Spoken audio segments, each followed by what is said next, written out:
Welcome, everyone. Can you hear me? Is there an echo? No. Okay, great. So we're in the office together.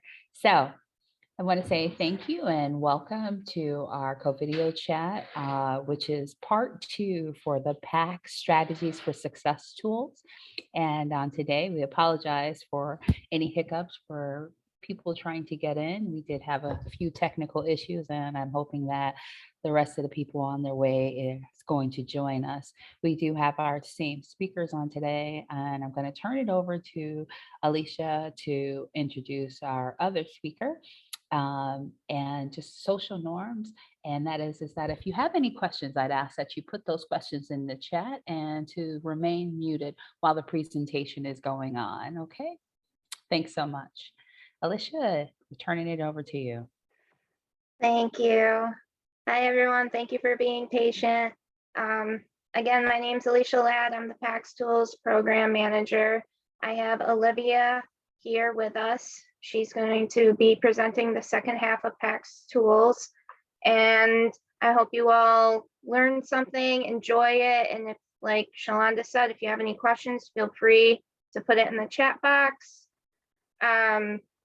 And please spread the word about PAX Tools throughout the community and other families and caregivers that you know of, because we're here for everyone in the community. And we are spreading this out to Syracuse, also the East Syracuse, Manoa, and Liverpool. So it don't matter where you know somebody, where they live, but you know, that's what we're here for. So it's all for community wide. So I'll let Olivia take it away.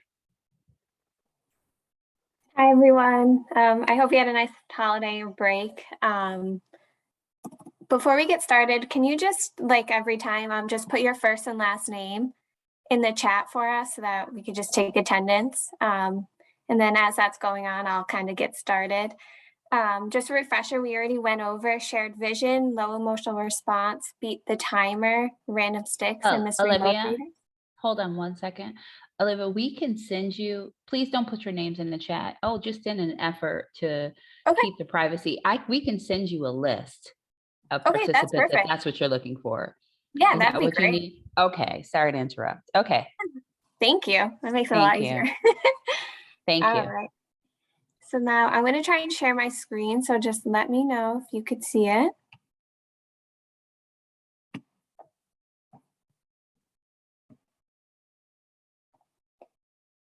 Were you able to see that? Perfect. All right. And also before I get started, I just want to let you know, we are going to skip one of the tools called PAX Focus, just because of COVID purposes, circumstances. Normally everyone gets a harmonica. So if you actually were one of the lucky ones that got the harmonica in your pack, that's great. But we kind of took those away just because of COVID. But if you'd like to know more about that tool, just feel free to email Alicia, and maybe she could just put her email in the chat so that you have it if you want to learn more about that tool. But that's the only one we're going to be skipping today. So I will start with Kudos Notes. That's kind of where we left off. So as adults, we tend to recognize negative behaviors while ignoring desirable behaviors. So when we observe desirable behaviors, we want to reinforce them, as we know the positive reinforcement is more effective than negative reinforcement. So Kudos Notes allows us to give immediate praise to desirable behaviors. They richly reinforce pro-social behaviors and are positive and personal notes for written praise. So a written note creates a connection of the brain between the behavior and positive feelings that the note elicits. So a Kudos Note is more permanent than verbal praise, making it more effective in motivating change in behavior. Some of you that might be familiar with like the PAX GBG, they call those Toodles Notes for the younger kids. So it's kind of just like same thing, but Kudos Notes. So Kudos Notes can be written by anyone, for anyone, to anyone, to improve adult-youth relationships and peer relationships. So they can also reduce instances of bullying, aggression, and emotional problems. So the recipe. So step 1 would be to identify a specific behavior or character trait that you want to praise. Write a personal note about that behavior and how it made you feel. either give to the note directly or to the recipient or place it somewhere where they'll easily find it. And if the note cannot yet, if the person cannot read that they're getting the note, if they're too young, encourage them to keep their notes in special spots so they can kind of look back on it and read to them.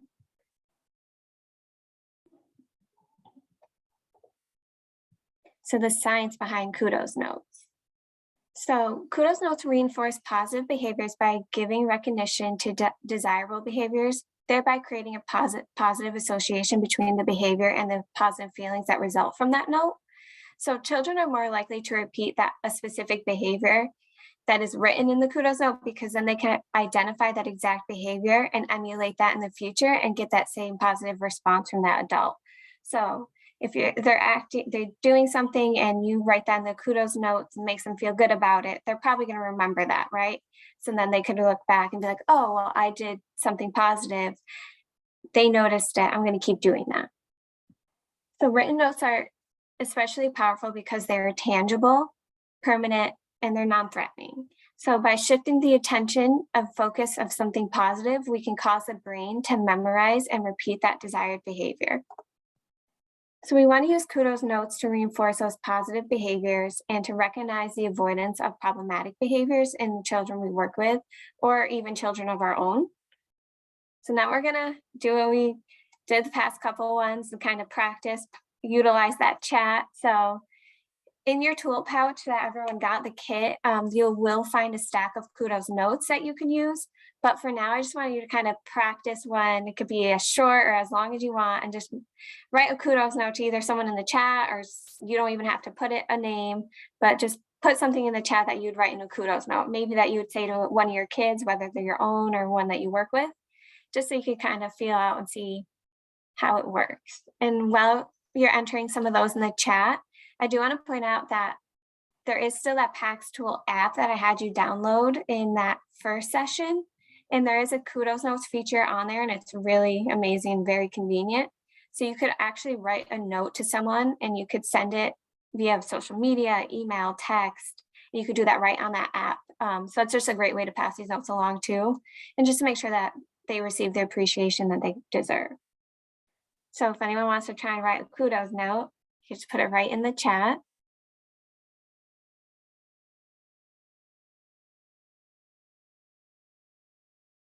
Yeah, your smile made my day, right? They could really be anything.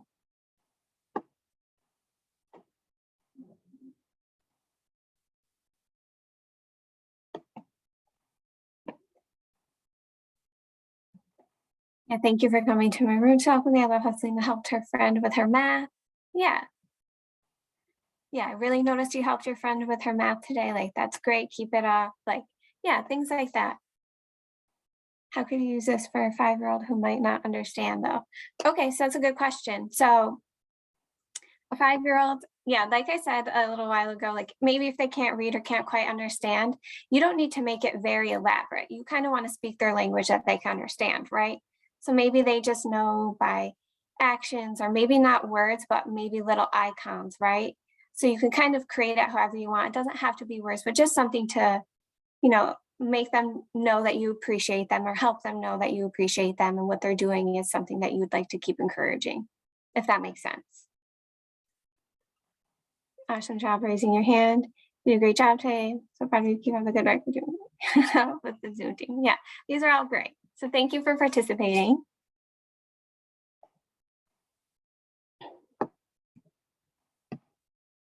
Now we're going to move on to punishment versus discipline. So following along in your workbooks, I don't know if everyone remembers getting these. It comes up a little blurry.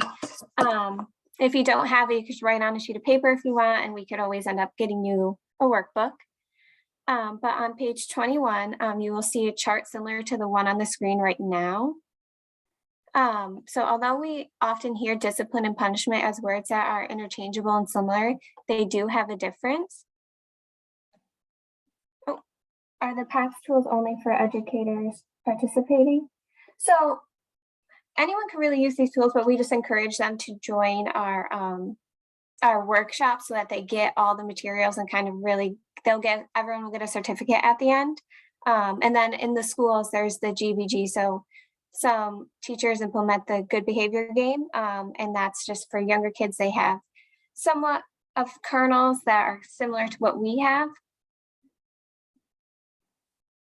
But we also, you know, it's for parents, it's for youth workers, it's for people that have a caseload, it's teachers, anyone really.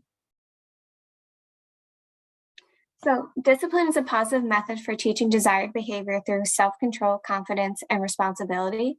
It often includes a vision of expectations for behavior.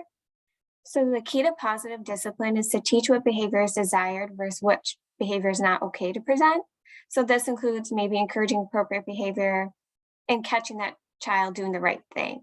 So this is where shared vision and low emotional response come into play, which I know we went over that. It feels like a long time ago, last year. So if anyone has any questions, we could kind of refresh, but we want to make sure that we are covering those expectations beforehand and praising children for behaving appropriately as much as we can. It also includes modeling appropriate behavior for our kids.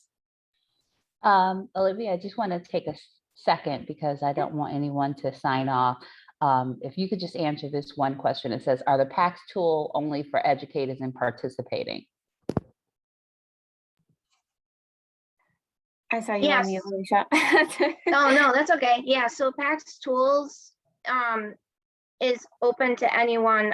We're pushing it for educators as well because currently we're supporting PAX GBG, which is a school-based program. PAX Tools is a community-based program. They're both sisterhoods.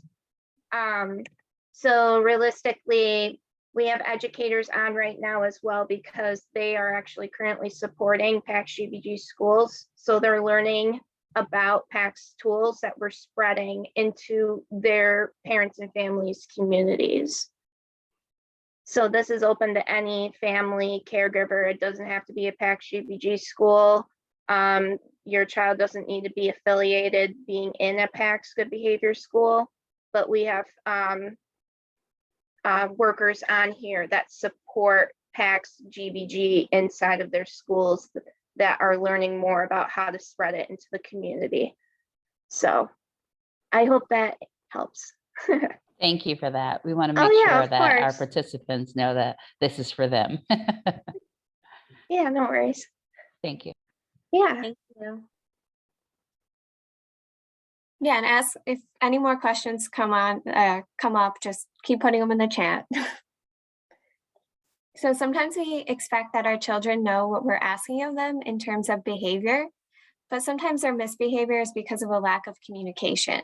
So I know I'm not perfect at communication. It's human. So we want to be sure that we model what we expect from them so we know that they know what that looks like.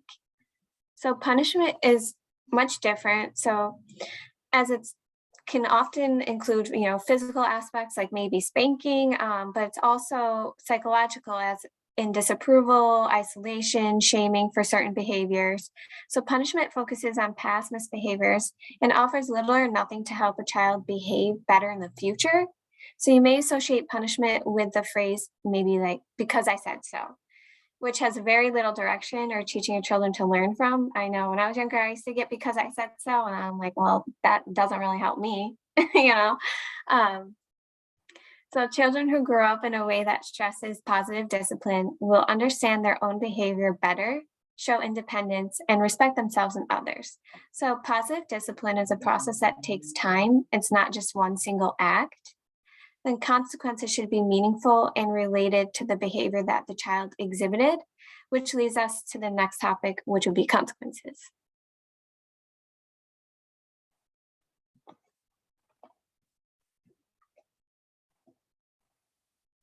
Oh, we have some more in the chat.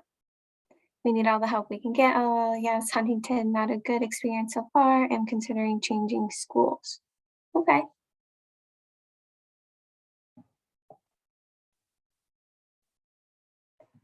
Oh, right. So now you're on page 22 of your workbook. We're going to get into consequences. So There are 3 types of consequences. So natural consequences. So natural consequences take care of themselves, and children often learn their lesson after experiencing the consequence. Example, maybe a child doesn't wear a coat in cold weather and then they feel cold.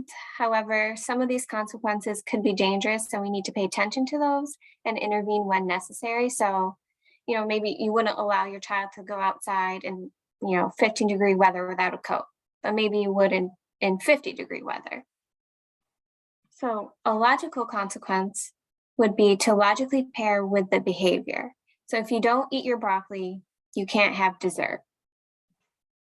So logical consequences are the gold standard for responding to behavior, but are not always easy to execute because of the emotional response to that misbehavior. So restorative consequences, so this is the third one. So these types of consequences are perfect for when you cannot think of a logical consequence to pair with their behavior. So this is also good for when a child is escalating too quickly and there's no time to implement a logical consequence. So these consequences focus on how to make things right after a child has misbehaved. So maybe, for example, a child calls their sibling a name. So after that child has a break, they're able to do a chore for that sibling. So just to kind of say, I'm sorry, and kind of act it out. Often adults misuse consequences and impose them on our children as another form of punishment. So we need to pretend with different ways of handling and addressing situations that may arise and how to deal with them before things kind of get out of control. So now we're going to move on to PAX Breaks. So PAX Breaks is unlike any of the previous PAX tools that are prevention strategies. PAX Breaks is an intervention strategy. So it is a strategy that we use to prevent the negative behavior from continuing and leading to escalation. We want to stop growing tensions and produce behavior changes so that the child and adult learn how to self-regulate. So it gives an opportunity for both the adult and the child to kind of calm down, come to their baseline. PAX Breaks is a good way to avoid teaching retribution and error response because we can get emotional or upset about when we're trying to teach or deal with these behaviors. And we went over teaching through retribution and error response last session as well. So it's important before a PAX break needs to happen, you sit down with a child and develop a list of PAX breaks that are calming for them. So make sure when you sit down with that child to develop that list, you're both in that calm state of mind. Either you're upset or the list of PAX breaks might not be as calming as you'd like it to be, but more of a list of physical breaks that won't really allow that child to calm down.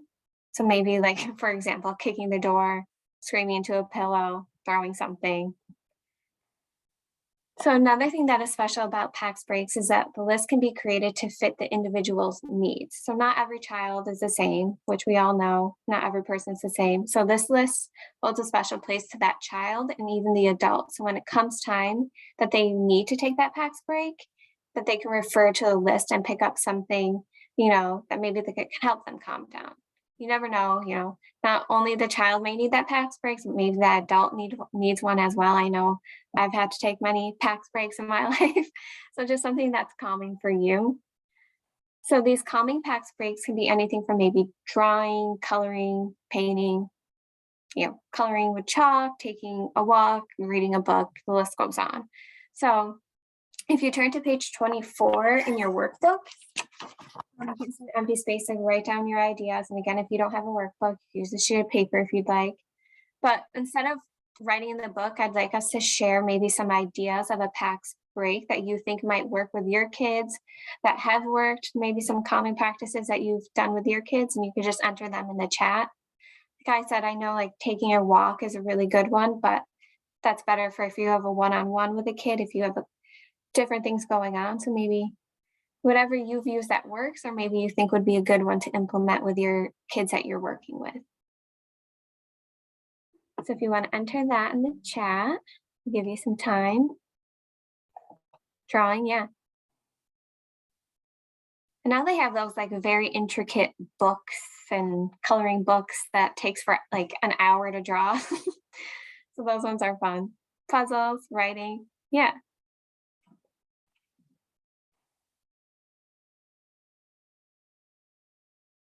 Kinetic sand, building blocks, yeah. Play-Doh breaks, fun. Very fun. All right, thank you everyone who put some stuff in the chat. Haven't really found anything that works besides redirection and times. That's why we were here, to learn more tools. Yeah. Older kids journaling.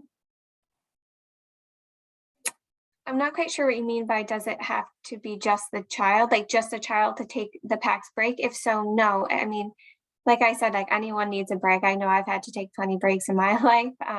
So just something that works best for both you and the kid, or just the kid, or just you, just kind of calm down and get you back to base time. Yeah, I take a mommy time. Yeah, that's good. That's great, actually. Everyone needs some space and time. All right, so now I'm going to get into the recipe. So create a list of PAX breaks that you and the child will have readily available to use when a PAX breaks is needed. So it's important to remember that this is a living document, right? So this can grow with more PAX breaks. It can change if you realize it's not working anymore. So it doesn't just have to be one thing that should work every time. It can change. So step 2 would be, when emotions are running high, announce a PAX break calmly without extra explanation or consequence. So it's important for the adult to model that behavior, announce the PAX breaks, calmly without a lecture, and allow the child to learn how to self-regulate their emotions. Step 3 would be to give the child that needed emotional and physical space and time to do that PAX break. So this will help them calm back down. Now it's important to know that PAX breaks is not a reward for negative behavior or a timeout. It's just a self-regulation strategy. So step 4 would be to use a timer that serves as a reminder to check back and monitor the child to see if they've calmed down. If you remember, on the app, there is a little timer on the app that we had to download, but you can use your phone, whatever works.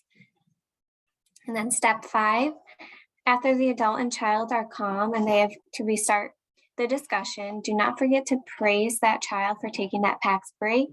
The praise helps the child to recognize how they are feeling and learn how to cope more effectively. So all in all, PAX breaks teach a child and an adult to take a break when things can get escalated. And this can be a lifelong tool to manage stress and emotions. So I also want to point out that on the app, you can individualize the PAX breaks for each child. And you also find that PAX breaks cards tools like in your little toolkit as well. So you can use your app, or you have the note cards. So the science behind PAX breaks. So we are essentially practicing the brake and gas pedals for behavior in a child's mind when using PAX breaks. So that's stop and go. So when children are a heightened emotional state, that they're not really processing any other direction being given. So for some children, this can just escalate things more the more you're trying to talk to them if they're at that heightened state. So when a child is already upset, and maybe the adult yells to that child, to sit down, or you better not roll your eyes at me, we're only adding to the demands and not being specific enough in how to meet the expectation. So if you're familiar with the term, like, adding fuel to the fire, right? So PAX breaks allows the brain to move from the sympathetic nervous system to the parasympathetic nervous system, which brings us back to a calm, sort of like homeostasis, and moves us to relax, to be able to think, organize, receive information, and to problem solve. So PAX breaks' goal is to de-escalate the child so that there is more rational thinking that happens instead of emotional response. So you've thought it through, you have that rational thinking instead of that you're acting on emotion, and it could just be spiraling out of control. So then the child will be able to be ready to come back and have that conversation and be able to talk about what to do differently in the future. So this is why PAX breaks and timeout they're very different. And breaks is for discipline, and timeouts for punishment. So we're offering your child to break from the current situation with the idea to de-escalate, come back with that rational brain, have that conversation, and what they can do differently in the future. So now we're going to move on to PAX amends. So this is our next tool, and this will actually be the last one we cover. So again, if we have any questions going along, so this would be on page 26 and 28 of your workbook. So unlike PAX Breaks, which are intervention strategies, PAX Amends are restorative strategies for adults and children when natural and logical consequences are not available. So PAX Amends are used in situations when we're not sure of what to do because of heightened emotions. So amends helps us to avoid retribution or reactions we might regret later. So use amends in situations when the child knows that there will be a consequence for their behavior. There may also be additional consequences or discussions after the PAX amend is complete. So amends give space and time for the adult to give thought to what the next step should be and for the child to re-regulate. So the recipe for PAX amends will be to step 1, come up with that restorative practice for consequences together. This is best to do ahead of time, and you could be creative and have that pre-written amends or slips of paper, whatever you have in a box or a container to pull out when you need them. So some examples would be maybe picking up toys, cleaning up the bedroom, or organize the pantry, whatever you think might work. So these are tasks that benefit the greater good, provide space, and give the child a way to contribute positively. Then I saw we have something in the chat. We're trying to figure out how to make PAX Breaks work with a 5-year-old with ADHD that won't even remember what happened 10, 20, 30 minutes ago. Okay, so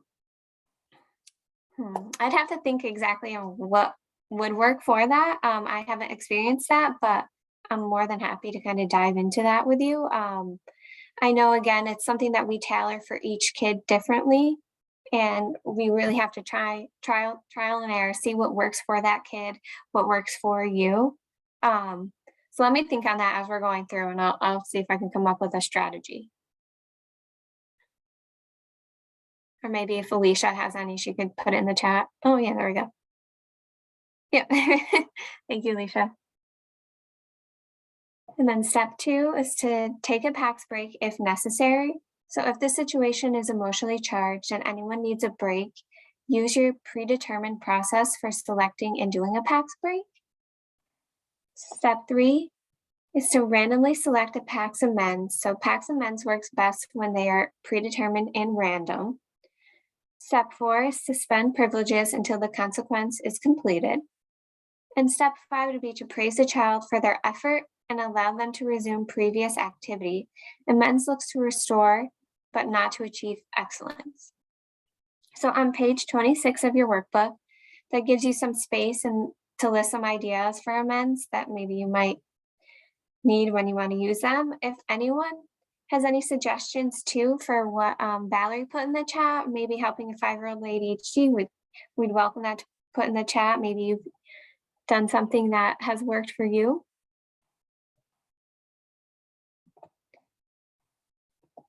And we move on to science. So the science behind PAX amends indicates that when you have a pre-planned consequence, we can restore relationships rather than falling into retribution type consequences. So they improve children's ability to comply and follow directions and decrease resentment towards the adult. So PAX amends keeps the situation from escalating and preserves the adult-child relationship, which is very important, by holding the child accountable by using non-harmful discipline. So adults tend to deregulate when children do. So PAX amends gives them both the space and time to re-regulate. So you can find PAX amends cards again in that little toolkit that we gave you, or on page 27, 28 in your workbook. And on there are some ideas for you to use. So if you want to turn to page 27 and 28 in your workbook, they have some PAX amends ideas at home that you could use, or PAX amends for youth workers. A couple examples for at home, maybe walking the dog, brushing the dog or cat, help make dinner, read to siblings, run the vacuum, sort laundry, or maybe for youth workers, clean a whiteboard. I know growing, like when I was in school, that was always like a really good treat if you were called on to wipe the whiteboard. I don't know why, if you really think about it now, but as a kid, that was always fun to do. Creating the books, just some examples, and they're all listed right in that workbook for you as well.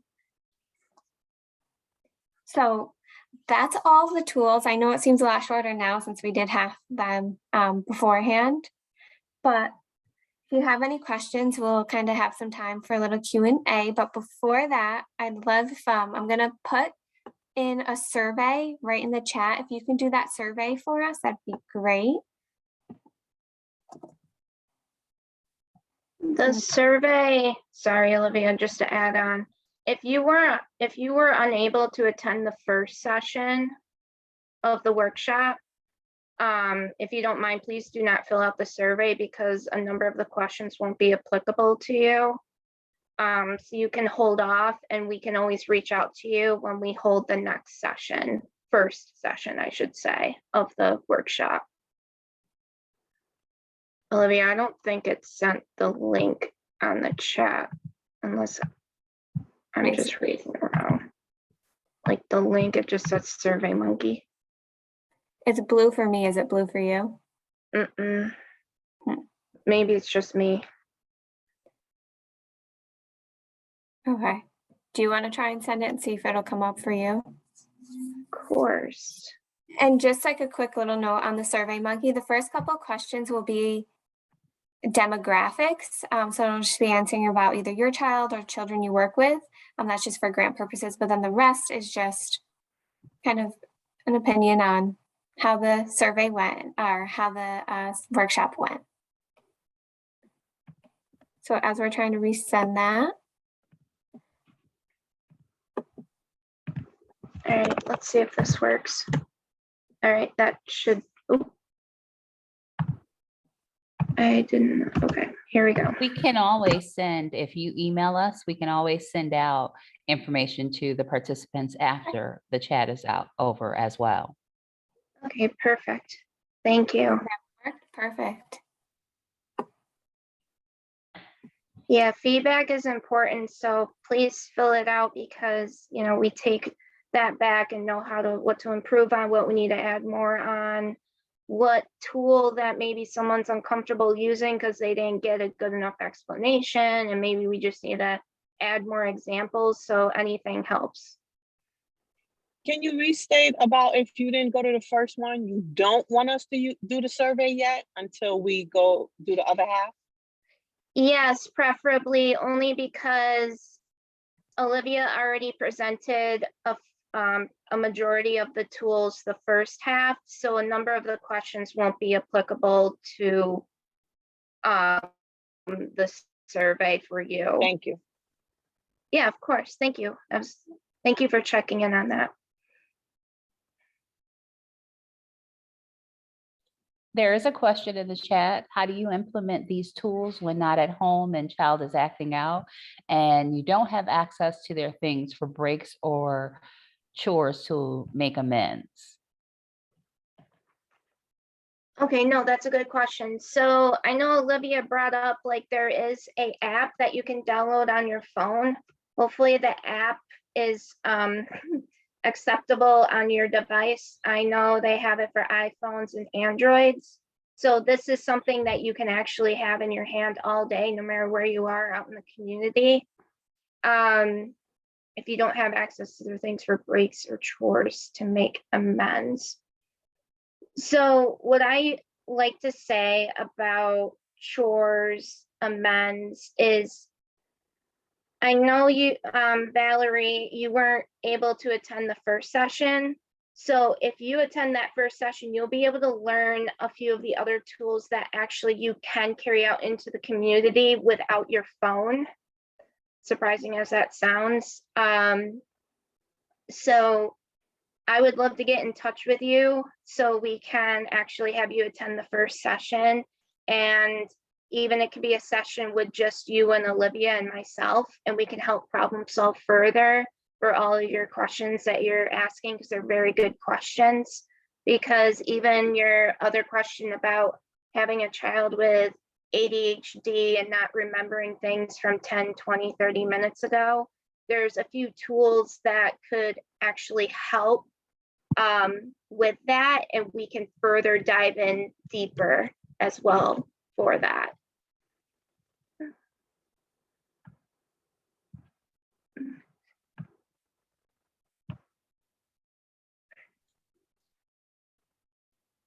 It says, I didn't attend the first session where, if any, do apologize, come in. I think that is an important piece, but does not seem to be included with restorative practices. Okay. No, thank you for putting that in the chat. Actually, the first part, not only do we present just tools during the first session, we actually go through behavior, teaching behavior, and the differences with being nurturing, surviving versus thriving. We actually give more of a brain science of why the tools are considered to be evidence-based method. So if you can attend the first one and see how you feel about it, please let us know. I can get in contact with you. I know it's kind of tough since the first session, we were more going around the brain science, so you kind of missed that piece, which is totally okay. But I can definitely get in touch with you. Becky, do you have a PAX tools kit? And then can you email me some strategies with ADHD, or can I join in? Yes, I can actually do that. I will make a note of that for you.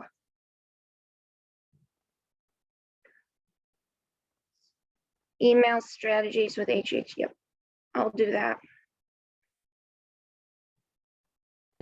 Does not Okay. have the kit.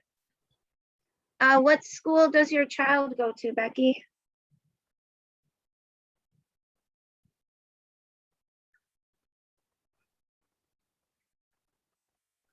Oh, Dr. Weeks. Okay. We can definitely drop off a kit for you, because we're more than willing to spread the tools with your families as well. Yep, no problem.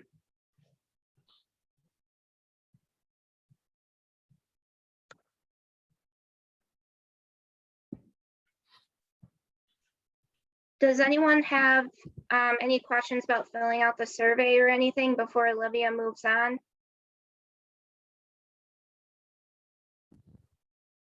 All right. Thank you, Shalonda, for your help. No problem. All right, thank you. Just let everyone know that once you've completed both sessions, I will be sending out a certificate for you, just letting you know that you completed it. And once you do, we do have newsletters that will kind of send as like little refreshers on each tool for you as time goes on. So you'll kind of have those little refreshers. And also feel free to reach out to me, myself, or Alicia with any questions you might have. And again, for anyone that would like to do the first session that wasn't able to, let us know, and we'll definitely either do one-on-ones or do another group session like this, whatever works for you, and we can come up with some times and days that work. So yeah, and then also if anyone else needs a toolkit, to let us know as well. We'll definitely make sure you get that. Yes, and that's my email. Alicia just put in, I'm the presenter, yes. So feel free to email me with any questions, or maybe if you just need clarification on anything, I'd be happy to help. And then I just kind of put the why use PAX tools up there just for you to read as we're kind of going on, just some stats. And then Alicia also added in her email as well. So I want to thank everyone for coming, participating, those that came to the second session or just joining. Thank you so much. And I hope this was helpful. And again, if you need clarification, we're happy to help. When would you use the whistle?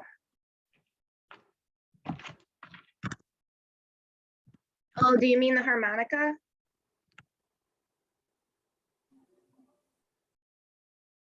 I think that's what she means, the whistle, the harmonica. So basically the sound is for getting the child's attention. And the reason why we use a harmonica is because it's more of like a soothing sound. you have to think about it in a way when you yell at a child to get their attention, or you clap your hands, or you turn the lights on and off. It's not really a self-regulation type of method to gain their attention. It kind of like can put the child in an uncomfortable state of mind. It can trigger them. It can scare them. The harmonica is more of like a soothing tune. It's like music, right? Like our kids love listening to music. They love like the sound of a beat. The harmonica is just that soft, basically that type of sound that you can just, look to when you need that attention, right? So that's the time to use it. Is, let's say the child isn't paying attention, or it's being really loud in the house, the child's running around, not, just not cooperating. You can blow the harmonica and do a signal. It's basically a peace signal. And the child, and of course this takes time because it's not always going to work the first time. It's like when you teach a child to drive, they're not going to learn the first time, right? They're not going to know which way to flick up for a left-hand signal, which way to flick down for the right-hand signal. And it's not going to be, it's going to be a very anxiety provoking first time. So when you blow the harmonica, the more consistent you use it, the more the child will respond and actually stop what they're doing, have their eyes on you and listen.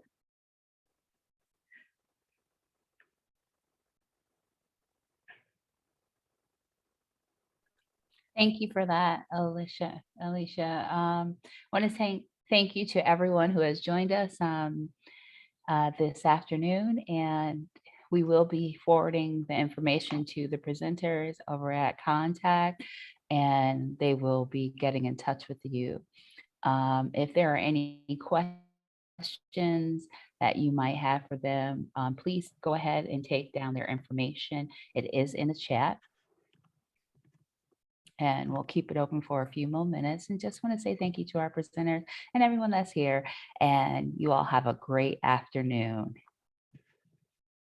Thank you, Shalonda. Thank you all. Thank Thank you. you.